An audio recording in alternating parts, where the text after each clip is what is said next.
the good thing for him is he's coming into a system where he literally does not have to learn anything new. It's the exact carbon copy scheme he thrived in Seattle.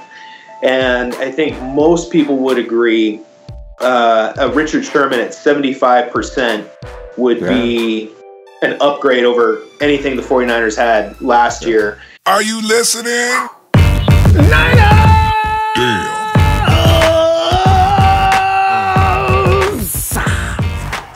Ronbo Sports here, representing the Niner Empire organization worldwide, where the 49ers season just never ends.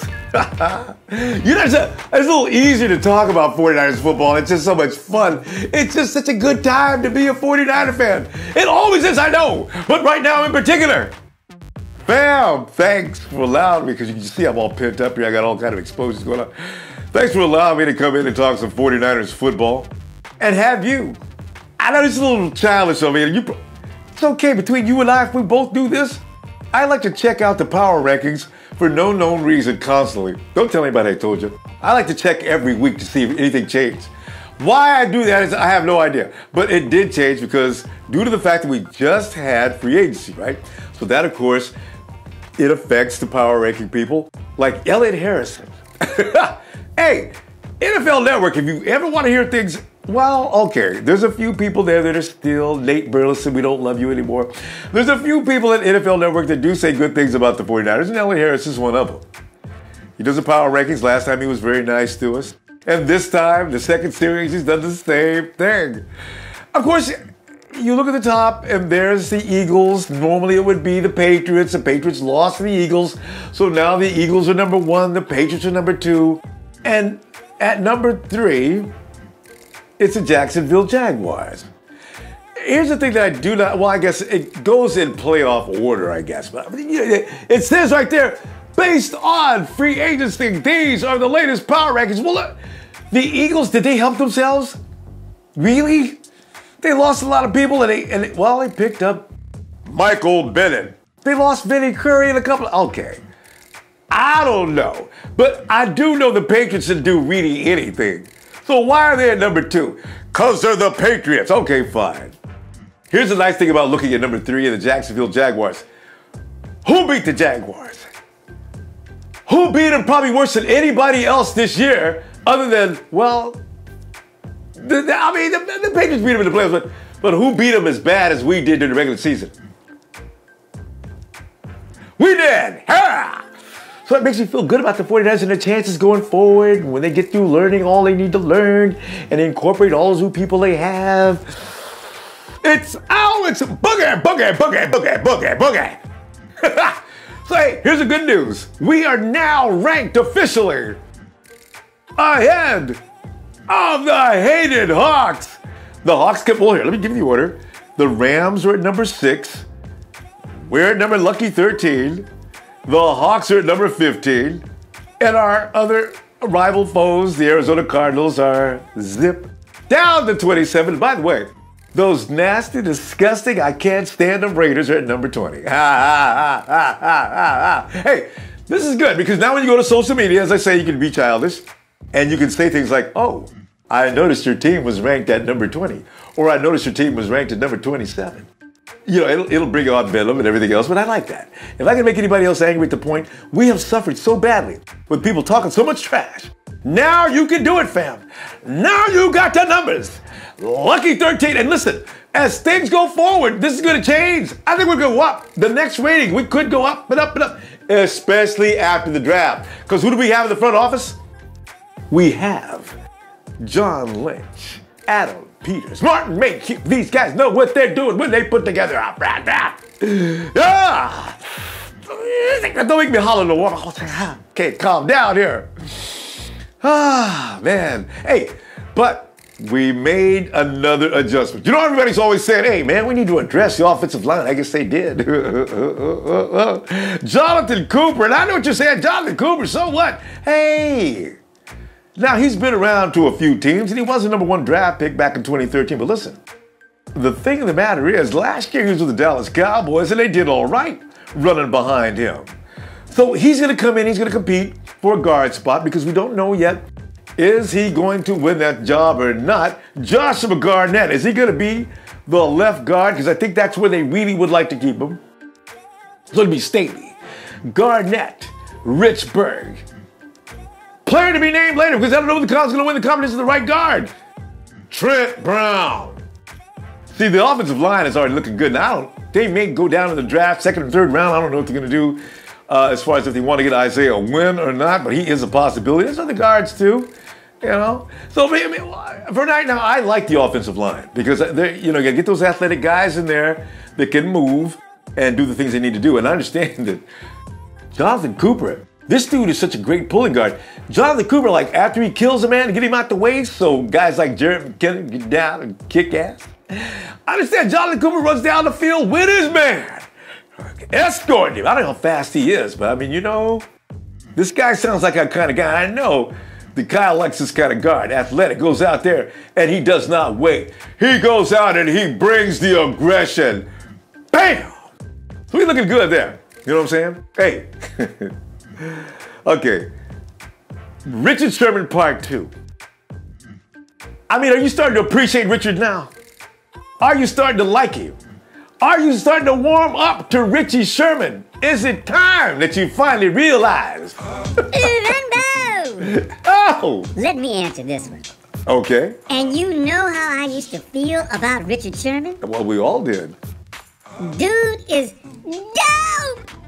Technique, speed, intelligence. On the back of Sherman's jersey, it should read, Game Changer. To answer your question, yeah, he alright. And I'm gone. If you knew how badly MC did not like Richard Sherman, that was shocking. I don't even know what to say. I'll talk to him later because I ain't seen MC in a couple. And all of a sudden he runs in here and tells me how much he loves Richard Sherman. Hey! And it is written, turn the other cheek. This, I don't know. I've been trying to tell you, man, I don't have any problem with Richard Sherman. Okay, I'm done not liking Richard Sherman especially after coming in with that red suit on. Rich, I love you, man. But that was the craziest red suit I've ever seen in my life.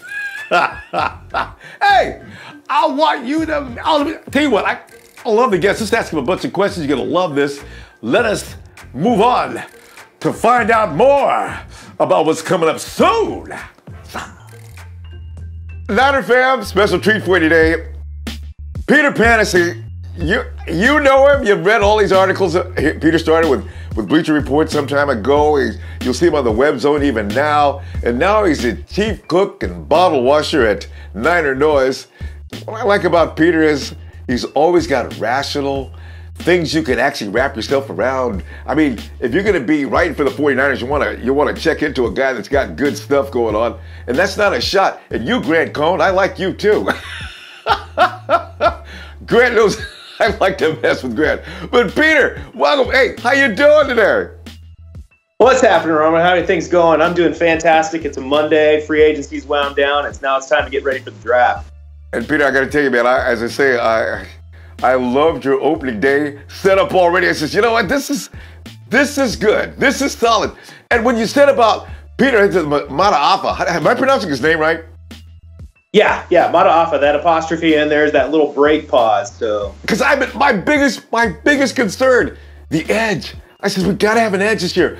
I've not been happy with the rush for a long time. I said this guy, you're right.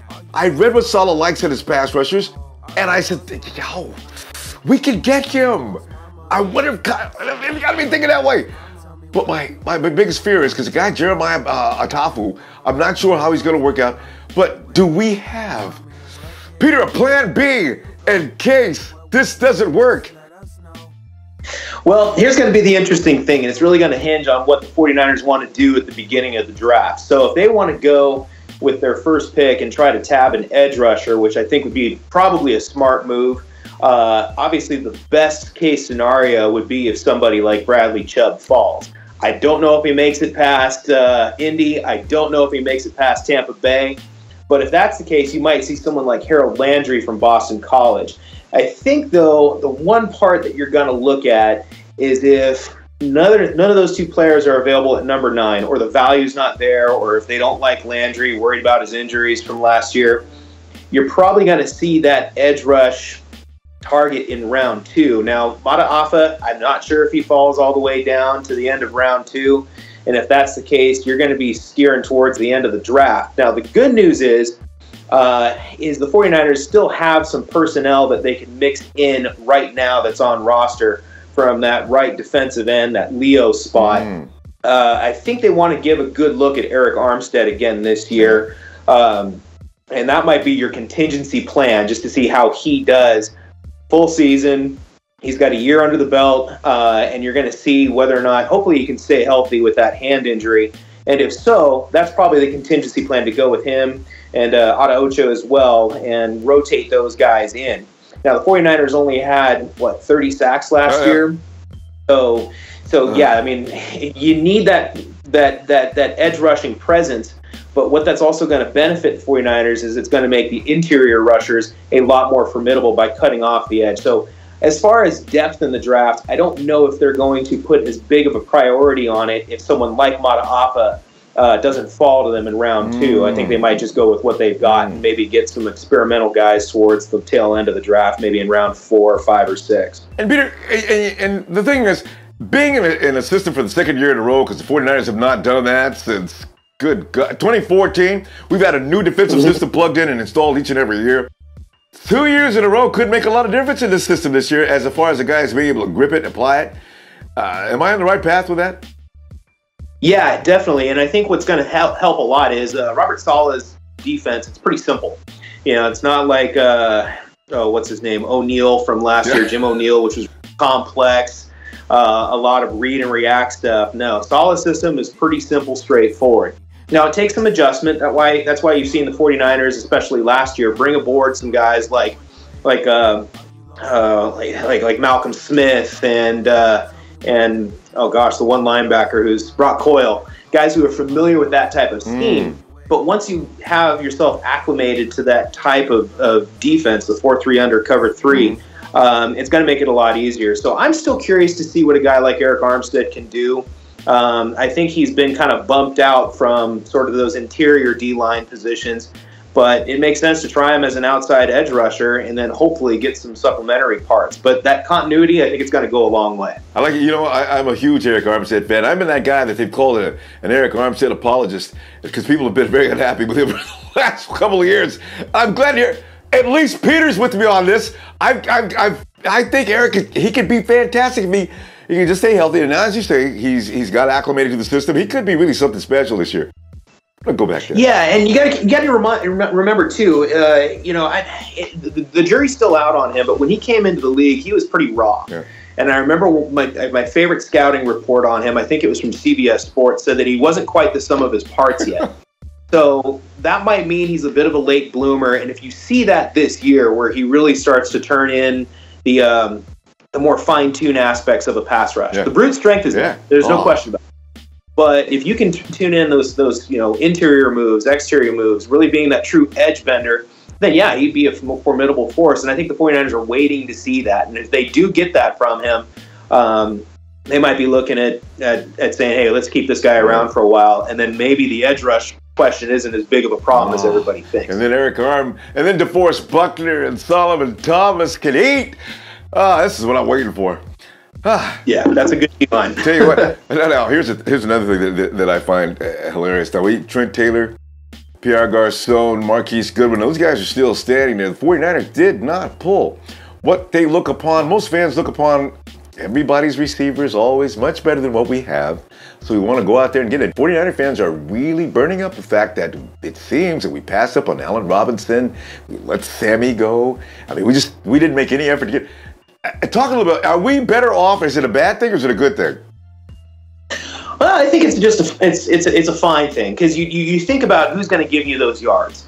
Now, Pierre Garçon was on pace to hit 1,000 yards last season, but then he got hurt in Week 8, and that was with subpar quarterbacking. Right. I mean, that's Brian Hoyer, C.J. Beathard, and he was already on pace to reach 1,000 yards with those guys under center. Marquise Goodwin nearly becomes a 1,000-yard receiver. And never crested, I forget what, like more than 500 or so in a year before that. You also saw him develop his route running. Now, and then Trent Taylor, a third down weapon for sure. So you think about, okay, what do the 49ers lack as far as a receiver?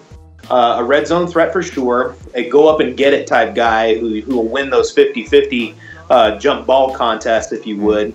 But I don't think it's as pressing a need because you factor in what the 49ers got. You've got your deep threat in Marquise Goodwin. You've got your possession receiver, your guy with physicality in Garcon. And you've got a really good up-and-coming slot receiver in Trent Taylor. If the 49ers were to sign a guy like Allen Robinson or Sammy Watkins, you look at what each one of those guys commanded on the market. Okay, fine, but that means one of your other receivers, probably, I'm guessing, Goodwin is going to see a pretty big decrease in the type of stats that he would put up. So you could go after that and say, all right, now we don't necessarily need to worry about relying on an aging veteran in Garcon. But I don't know. I'm of the opinion that Garcon's probably going to be good this season without any issue as long as he can stay healthy. So those wide receivers, yeah, that would have been nice to get, an Allen Robinson in free agency. But at what cost? He certainly priced himself out of the 49ers market. And I think they would rather just go, worry about that problem later. Because you obviously saw the receiver position with what the 49ers had last year, especially in the latter half. It worked out well. And so, it's not perfect, but I think that they're comfortable with their receivers heading into this season. Now, do you think they'll look at a guy like, and I noticed that Marcell Ateman seems to be of interest to the 49ers. If they're going to go up and get that big guy, would Ateman be, would that be a good choice? Should they go in the draft? I mean, because I understand he can probably be third round, something like that.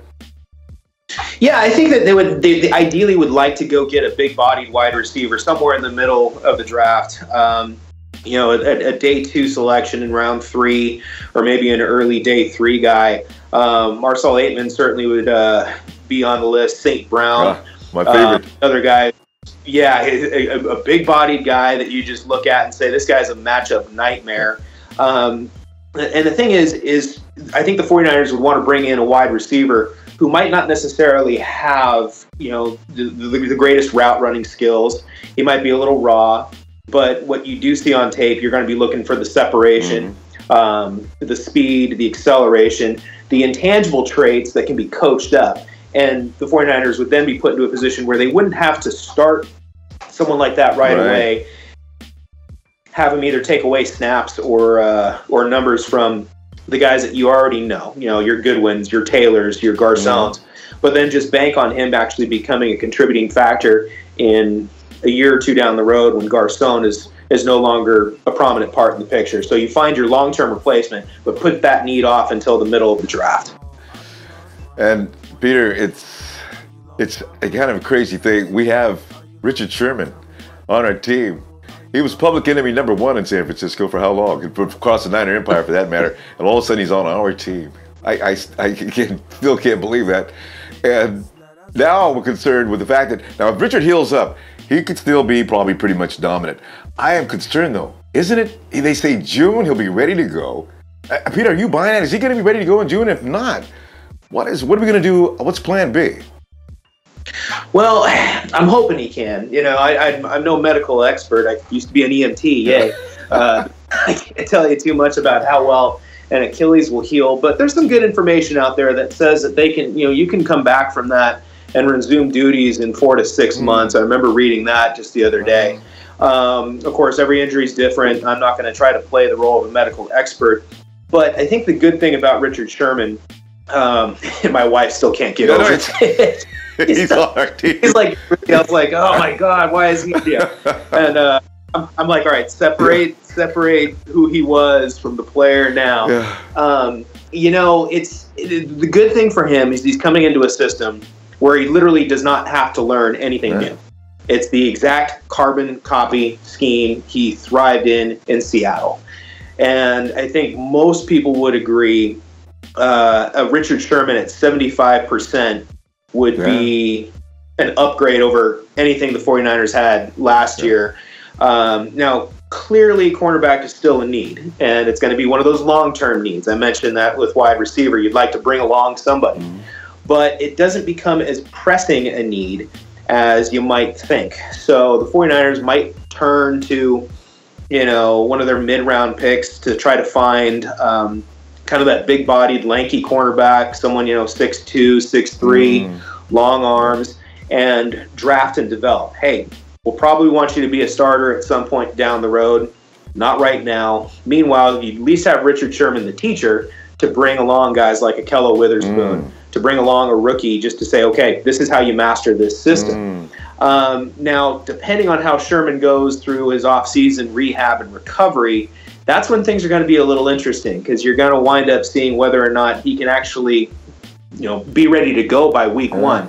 If he's not, and that injury starts to kind of linger a little bit, or if he's nowhere close to 100%, then you're going to have to see one of these sort of, late round free agent grabs, off the scrap heap, or maybe the 49ers trade for somebody, kind of like they did last year with Lake and Tomlinson. Just bring in somebody who they know they can start, but might not necessarily be a long-term fixture. Because and Isaiah Oliver, I got a feeling, Isaiah Oliver, he's the guy. He came out of the same school as Witherspoon, right, in Colorado. So maybe whoever coaches him up over there knows what he's doing and gives you nice raw products like Witherspoon. But Oliver past the second round, that's probably a no-gainer too, right? Yeah, that's going to probably be difficult. I mean, unless some reason he falls. But, you kind of get into those late second rounders and early thirds, and things get a little weird. Yeah. There's been late second rounders that wind up going in round 5, and well, why? Well, I don't know, But yeah, Colorado's done a good job promoting defensive backs lately. That's a pleasant surprise. I have a lot of friends out there, so we always talk. But yeah, no, he'd be a target.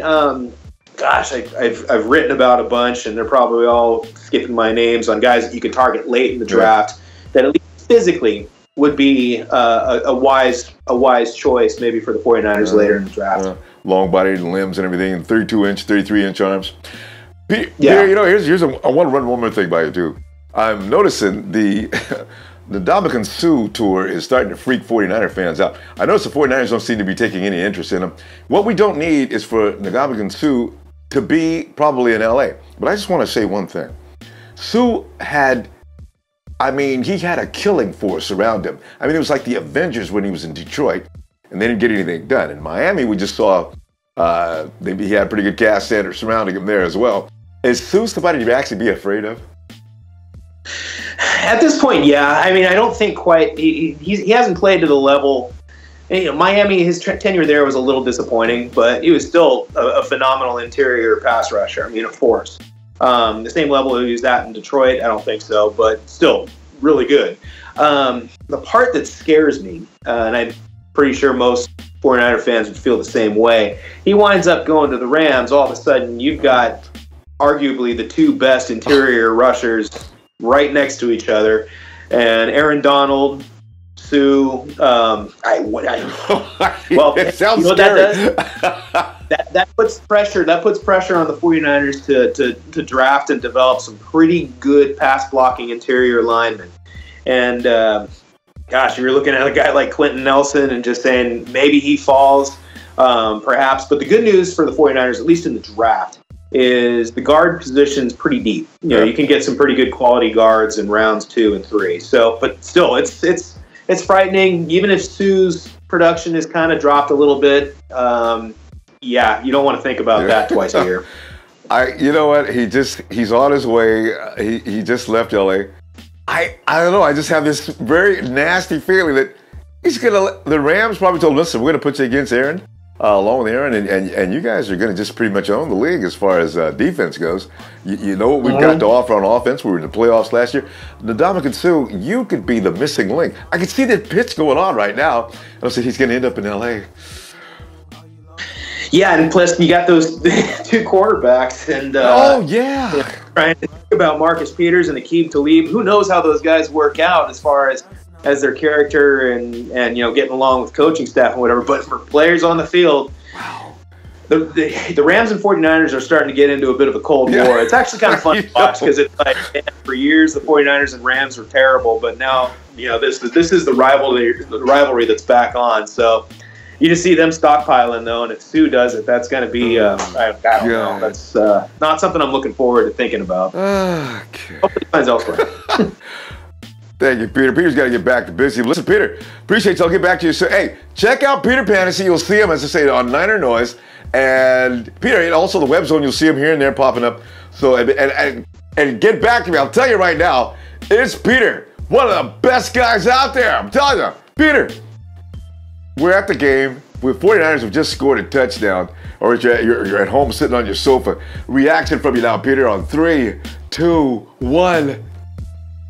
Nerves! Yeah. Just like that. Peter Panacy, we will talk again. No, I like it. I mean, listen, if you want to be filled in on Peter, Peter goes on sometimes, I don't know how many hours, and Peter, you'll see one article after another addressing just about everything that's going on with the 49ers. Peter Panacy. Bam, coming up this weekend, of course. The weekend includes Sunday's events, which will be numerous, of course. You need the Ronbo Sports app. I will alert you. We'll have the fan meeting, of course, and alert you to make sure that you know that's going to be happening. And you come on in, and we'll talk some 49ers football. They know, tell them what's going to happen between now and this weekend. Woo, man. Talk about them draft picks. Everybody thinks they know who we're going to get in the draft. I'm just like you. I just don't know that, it depends on what happens between now and the draft. We may be doing the BPA, but one thing I'm still so overly concerned about the edge. Okay, let me not get into that now. We'll wait till this weekend. Get the Ronbo Sports app, and as I say, you'll get an alert to let you know as to when we're getting ready to start. Hey, listen, you like that shirt? Yeah, I knew you was going to ask about it. Drop me a note either on the app or Ronbo Sports, Ronbo Sports at gmail.com, and I'll fill you right in, all right? Yeah. Fam, please hit that like. I gotta go. Let me do it like Sheik. Hit that like. Sheik, go on, boy. Razor. Hey, let us shout out to the Nighthawk fan club as well. I love you guys, man. Share and subscribe. I can't wait to see you again. 7, 6, 5, 4, 3, 2, 1. You'll never have my secret stone.